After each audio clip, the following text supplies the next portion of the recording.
بسم الله الرحمن الرحيم.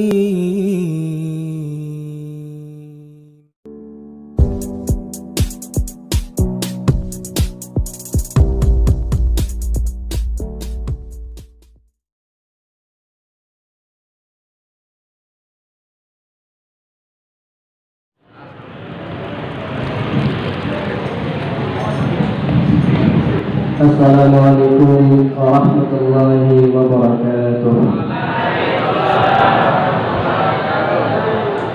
Alhamdulillah rabbil alamin wal 'aqibatu lil muttaqin wa la 'udwana illa 'alal zalimin. Wassalatu wassalamu ala asyrafil khalqi sayyidil mursalin habibina wa syafi'ina wa qurrati a'yunina ومولانا محمد صلى الله عليه وسلم. اللهم لك الحمد شكرا ولك المن فضلا وأنت ربنا حقا ونحن عبيدك رفقا وأنت لم تزل بذلك أهلا. اللهم يا ميسر كل عسير ويا جابر كل كثير. أما بعد. Puji syukur alhamdulillah kita aturkan kepada Allah Subhanahu wa taala. Alhamdulillah pada kesempatan yang mulia ini saya bisa bersilaturahmi kepada para kiai, para sesepuh, para habaib yang semuanya saya tahu, saya hormati, dan tak lupa juga kepada Al-Mukarram Kiai Haji Jama'i Ma'mun selaku pengasuh pondok pesantren, dan Bapak Ibu, adik-adik sekalian yang sudah kumpul di majelis ini dan melaksanakan rutinitas setiap malam Sabtu, Pak ya. Setiap malam Sabtu mudah-mudahan Allah Subhanahu wa taala memberikan kemanfaatan, keberkahan, dan semuanya dilipat gandakan pahalanya oleh Allah Subhanahu wa taala, karena Allah sudah menjanjikan man jaa'a bil hasanati falahu asyru amsalha wa man jaa'a bis sayyi'ati fala yujza illa mithlaha wa hum la yuzlamun. Barang siapa yang mau melakukan satu kebaikan, niscaya Allah Subhanahu wa taala akan membalasnya sampai 10 kali lipat. Apalagi yang tadi sudah disampaikan melalui ceramah-ceramah dan juga sebelumnya ada sholawatan, yang itu kalau kita hitung pahalanya itu juga tak terhitung. Mudah-mudahan semuanya diterima oleh Allah Subhanahu wa taala. Salawat salam senantiasa kita haturkan kepada baginda Muhammad sallallahu alaihi wasallam, dan juga kepada keluarganya, sahabat-sahabatnya yang melaksanakan bintang-bintang dalam memberikan petunjuk. Bapak Ibu sekalian yang saya muliakan, sebetulnya standing position, kalau bahasa anak kuliah, standing position saya ini itu ibarat ban serep. Jadi ban serep itu bisa dipakai kalau ban intinya sudah tidak ada. Nah, ini ban intinya masih ada dan masih sanggup 100%, maka ban serepnya dipakai. Tapi karena ini sudah menjadi suatu amanat, dengan penuh kerendahan diri dan kerendahan hati, mohon izin saya untuk menyampaikan sepatah dua patah kata yang mungkin itu akan bermanfaat untuk kita semuanya. Di sini diamati untuk berbicara tentang aswaja ahli sunnah wal jamaah. Padahal saya paling senang kalau bicara tentang azwaja, urusan di rumah tangga. Nah, berbicara tentang aswaja ahli sunnah wal jamaah ini tentu lahir karena ada suatu polemik, ada suatu masalah, yakni karena adanya ahlul bidah wa zayd, yaitu adanya orang-orang yang suka membuat bid'ah, suka membuat kesesatan dan lain sebagainya. Sehingga singkat cerita, karena ada masalah itu, maka lahirlah yang namanya ahli sunnah wal jamaah yang dirintis oleh Syekh Abdul Hasan Al-Asy'ari. Di mana beliau ini, Syekh Abdul Hasan Al-Asy'ari, kalau kita runut sanadnya, maka rantainya ke atas, ternyata beliau ini adalah keturunan dari Abu Musa al-Ash'ari, dan beliau ini berada pada tingkat sahabat, sehingga Rasulullah SAW sendiri ketika bersanding dengan beliau, Rasul pernah mengatakan, nanti suatu saat nanti akan datang suatu kaum yang mana kaum itu mencintai Allah dan Allah mencintainya. Coba bayangkan ketegasan dari Rasul. Kemudian ditanyakan siapakah yang dimaksudkan itu? Yang dimaksudkan adalah mereka yang berada dari keturunan wahai Abu Musa al-Ash'ari wa Allah Rasulullah biyadi. Yani Rasulullah memberikan petunjuk melalui tangan itu dengan menunjuk kepada Abu Musa al-Ash'ari. Dan ternyata subhanallah, kemudian lahirlah di situ ada Abu Hasan al-Ash'ari yang mendirikan Ahli Sunnah wal Jamaah. Dan beliau bidang ilmunya sangat banyak, di bidang hadis, di bidang Al-Quran, dan juga terkenal dengan beberapa karyanya yang wafiqon. Ada yang mengatakan ini sampai 50 karya, ada yang mengatakan sampai 90 karya, yang ada penjelasan-penjelasan tentang akidah yang bisa dijadikan pegangan oleh kita semuanya. Nah, kemudian beliau ini Abu Hasan al-Ash'ari punya murid yang namanya Syekh Al-Maturidi. Jadi Syekh Al-Maturidi ini sebetulnya murid dari Syekh Abu Hasan al-Ash'ari. Kemudian medan dakwahnya Syekh Abu Hasan al-Ash'ari lebih banyak ada di Baghdad, sedangkan Syekh Al-Maturidi ini di Uzbekistan. Yang kalau kita lihat dari sejarah tujuan Taqiyuddin An-Nabhani, ya, kalau dalam kitab-kitab Baghdad itu tujuan inti didirikannya kepemimpinan negara Islam seluruh dunia itu ada di Uzbekistan. Nah, ternyata sebelum Taqiyuddin An-Nabhani itu mengatakan seperti itu, jauh sebelum itu ternyata sudah pernah dilakukan dakwah yang untuk menetralisir orang-orang yang suka berbuat bid'ah dan suka berbuat kesesatan, dan itu dinetralisir oleh Syekh Al-Maturidi, murid dari Syekh Abu Hasan al-Ash'ari. Dan akidah yang dijadikan pedoman oleh Ahlus Sunnah wal Jamaah sampai kepada kita adalah mengikuti patokan-patokan yang sudah seperti patokannya. Ya, ini bahasa Inggris Timur patokan. Jadi ada patokan-patokan atau ada pokok-pokok landasan di bidang akidah, dan kita mengikuti Abu Hasan al-Ash'ari dan Syekh Al-Maturidi itu. Sedangkan kalau di bidang fikih, mulai dari Abu Hanifah, Imam Malik, kemudian Imam Syafi'i, dan ada Ahmad bin Hanbal. Dan ini kalau kita runut sejarahnya, ternyata beliau-beliau ini bukan orang sembarangan. Bahkan di usia yang masih kecil, usia masih 7 tahun. Di sini ada yang usia 7 tahun. Ada yang berapa? Hah? Oh, udah 7 ya. Lebih kecil lagi. Ya, Abu Hanifah ketika masih kecil, usia 7 tahun, ternyata ini sudah jago untuk berlogika, sudah jago untuk memainkan argumentasi yang sangat tajam. Bahkan kecerdasan beliau ini di atas rata-rata. Kalau sekarang itu super jenius. Nah, suatu ketika ternyata bertemu dengan seorang ulama yang kondang kaloko kajuluk kasumur kajulondoro.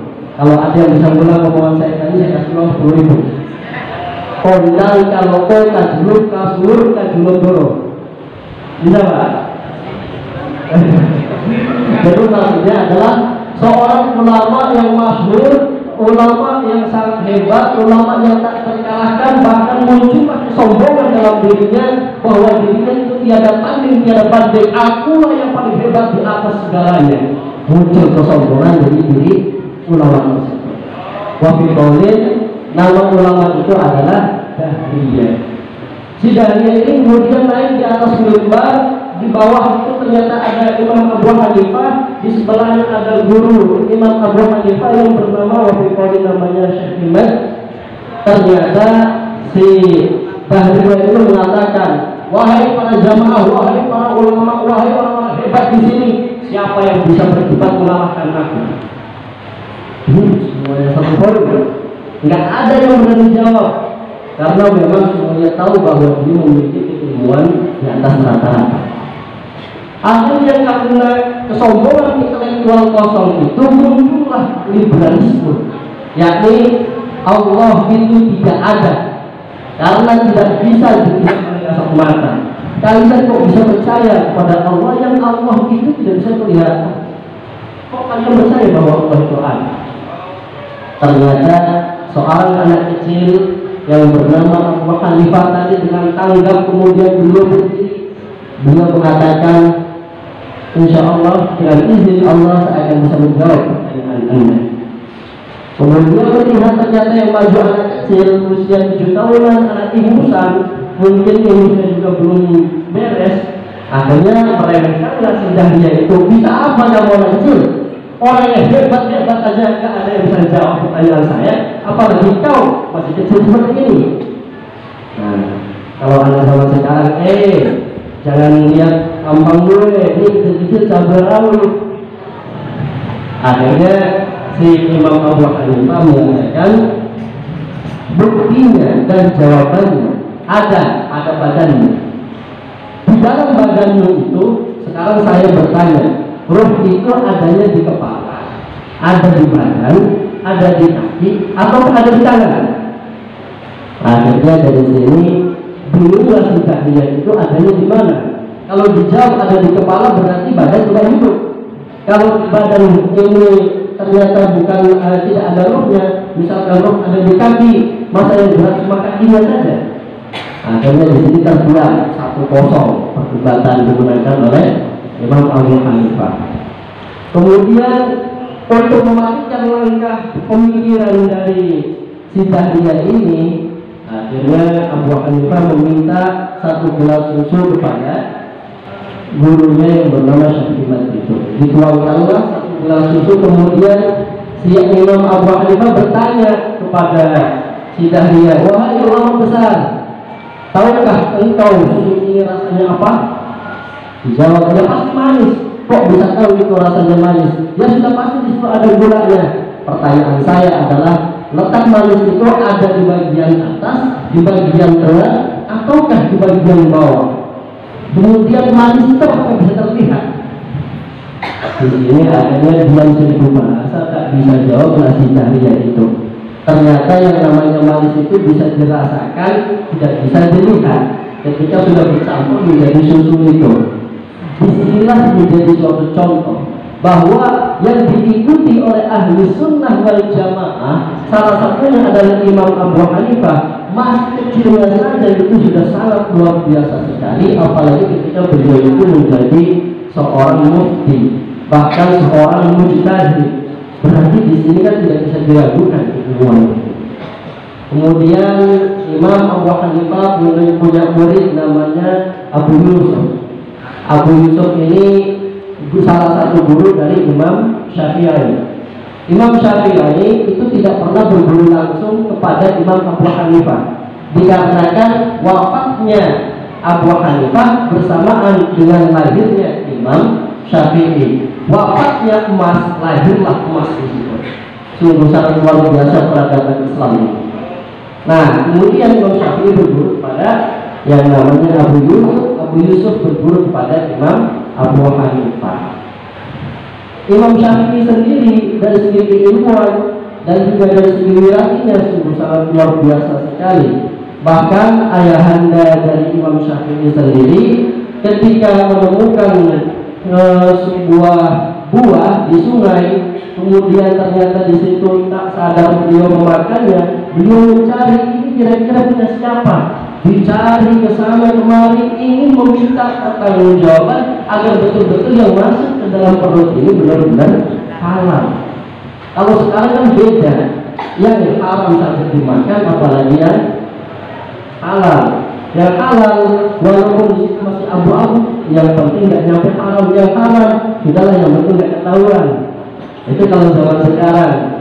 Makanya ada juga candaan itu, apa bedanya Imam Syafi'i dulu dengan Imam Syafi'i sekarang? Kalau Imam Syafi'i dulu itu bapaknya dan beliaunya itu sangat hati-hati untuk menjaga jangan sampai yang syubhat masuk ke dalam perut. Kalau Imam Syafi'i sekarang itu apa-apa masuk, termasuk yang haram juga masuk. Nah, kemudian Imam Syafi'i ternyata berguru juga kepada Imam Malik. Imam Malik ini terkenal sebagai tokoh yang ahli hadis, di mana beliau tinggal di Madinah. Suatu ketika Imam Syafi'i ini datang kepada beliau untuk berguru, untuk nyantri. Pertanyaan dari sang guru, engkau sudah punya kitab Muwatta Malik belum? Apa jawaban yang disampaikan oleh Imam Syafi'i? Saya sudah hafal kitab Muwatta Malik. Subhanallah, sangat luar biasa sekali. Jadi kalau ada santri yang di sini misalkan datang ke Ustaz Rizki atau datang kepada Kiai Haji ini Makmur, misalkan suruh mau nyantri belajar apa? Belajar kitab, belajar Quran, atau belajar apa? Ingin belajar Al-Quran. Pertanyaan dari beliau, sudah punya Quran belum? Ketika ada santri yang menjawab, saya sudah hafal 30 juz. Ini sungguh sangat luar biasa. Amin Allahumma amin. Mudah-mudahan nanti semuanya yang ada di sini menjadi orang yang ahlul Quran, yang menjadi hafal Quran, dan mudah-mudahan pula menjadi orang yang bisa mencintai Quran sehingga dia dikategorikan sebagai ahlullah. Karena yang dikategorikan sebagai ahlullah adalah ahlul Quran. Kalaupun dia tidak punya hafalan, yang penting dia mau mencintai terhadap Al-Quran. Mau lagi ceritanya atau cukup? Satu lagi ya, disambung. Kemudian ada Syekh Ahmad bin Hanbal. Ini murid dari Imam Syafi'i. Beliau ini yang tadi sudah diceritakan oleh Al-Mukarram Kiai Haji Yahya As-Siddiqi ketika bertemu dengan orang tua tukang roti, dan ternyata beliau itu suka membaca istighfar. Dan ada satu doa yang belum terkabulkan, yaitu ingin berjumpa kepada seorang yang sangat alim al-alamah, ilmunya laksana lautan tak bertepi, yaitu namanya Ahmad bin Hanbal. Dan ternyata subhanallah di akhir perjumpaannya ternyata bertemulah beliau berdua. Nah, akhirnya karena ini adalah bukan orang sembarangan, maka 4 orang ini menjadi madzhabul arba'ah yang dijadikan sebagai patokan orang ahlu sunnah wal jamaah. Dan semuanya ini bisa dijadikan sebagai landasan kehidupan kita di dalam berpikir. Terutama kalau di Indonesia ini, karena dominasinya adalah lebih relevan atau lebih cocok dengan menggunakan mazhab Syafi'i, sehingga pilihannya adalah menggunakan mazhab Syafi'i. Sedangkan kalau di bidang akhlak itu mengikuti Junaid al-Baghdadi, Imam Al-Ghazali, dan yang lain sebagainya. Kalau yang akhir-akhir belakangan ini ada Syekh Muhammad Al-Buti dan lain sebagainya. Nah, ini juga ternyata bukan orang sembarangan juga. Seperti Junaid al-Baghdadi, ketika beliau ini berusaha menjaga hatinya jangan sampai ada sedikit pun kotoran dalam hati. Ternyata suatu ketika beliau pergi ke suatu masjid, bertemu dengan laki-laki yang sudah tua renta, ternyata ngemis laki-laki itu. Beliau tidak terucap melalui mulut, cuma dalam hati ini muncul, ini sebetulnya orang ini masih bisa usaha, masih bisa kerja, masih punya tenaga untuk kerja, tapi kok kenapa ya Pak kalau ngemis kayak gini? Nah, ternyata ini hanya muncul di dalam hati. Berhari-hari bermalam-malam ternyata beliau ini tidak bisa tidur, hidupnya gelisah sampai kelelahan, akhirnya ngantuk. Ketika ngantuk itulah ternyata beliau itu bermimpi ada segerombolan orang membawa orang tua tadi itu. Kemudian orang rombongan itu mengatakan kepada Junaid al-Baghdadi, engkau sudah menggunjingnya, maka makanlah orang tua ini karena ulahmu yang sudah menggunjing orang tua itu. Akhirnya begitu terbangun kaget, subhanallah, apa salah saya itu? Beliau berusaha introspeksi diri, muhasabah nafas, padahal tidak terucap, cuma terbesit dalam hati saja, itu langsung ditegur melalui mimpi itu. Akhirnya beliau berusaha mencari di mana kakek itu berada, dicari kemana-mana nggak dapat. Akhirnya disingkat cerita, ketemulah dengan seorang kakek tadi. Begitu pertama kali perjumpaan, seorang kakek tadi mengatakan bahwa, wahai orang besar, wahai Syekh Junaid Al-Baghdadi, kau datang ke sini, apakah kau mau membujiku lagi? Tambah kaget di sini Junaid Al-Baghdadi itu. Kok bisa tahu? Padahal ini adalah urusan hati. Padahal ini adalah urusan ketika mimpi. Kok orang ini dalam kenyataan mengetahui apa yang ada di dalam isi hati itu ini? Nah, berarti di sini orang-orang yang menjadi panutan-panutan kita itu sebetulnya bukanlah orang sembarangan. Karena untuk menjaga perilakunya, menjaga hadiahnya, menjaga keilmuannya, sampai semuanya ini diurus sama orang-orang hebat ini. Dan alhamdulillah turun-temurun dari ajaran-ajaran itu sampailah kepada para ulama, para habaib, yang alhamdulillah semuanya sudah kumpul ada di masjid yang berkah ini. Mudah-mudahan kita bisa merasakan siraman-siraman rohani dari ajaran-ajaran beliau melalui ulama-ulama yang ada di sekitar kita, melalui habaib-habaib dan tokoh-tokoh yang kita percayai di ilmuwan dan juga akhlakul karimahnya. Cukup sekian yang bisa saya sampaikan, dan ini hanya sekedar cerita saja, bukan tausiah. Jadi mohon maaf kalau ada kesalahan. Kalau memang ada kesalahan itu datangnya dari saya sendiri. Kalau memang ternyata ada kebenaran, hakikatul amri itu dari Allah Subhanahu wa taala. Wassalamualaikum warahmatullahi wabarakatuh.